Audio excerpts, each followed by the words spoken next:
წინა ვიდეოში ვისაუბრე იმაზე, რომ საცხი არ იწვევს მიჩვევას ჩვენს კანზე. ეხლა მინდა ვისაუბრო იმაზე, თუ თქვენ მაგალითად ხშირად გიყვართ საცხების გამოცვლა, რას გამოიწვევს ეს? ჩემო კარგებო, კანისთვის ნებისმიერი ახალი კოსმეტოლოგიური პროდუქტი ეს არის სტრესი. რა კარგი პროდუქტიც არ უნდა იყოს, მას სჭირდება რამოდენიმე დღე, 3-დან ზოგჯერ 7-10 დღემდე ადაპტირებისთვის.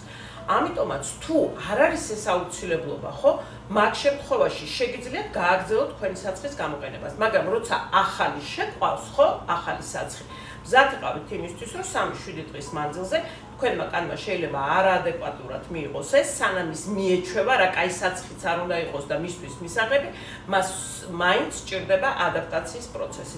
ამიტომაც ჩემო კარგებო, გაითვალისწინეთ ეს ფაქტორი, როცა ცვლით თქვენს კოსმეტოლოგიურ საცხების მოვლას. აბა ჩემო კარგებო, წარმატებულ არჩევანს გისურვებთ, როგორც ყოველთვის.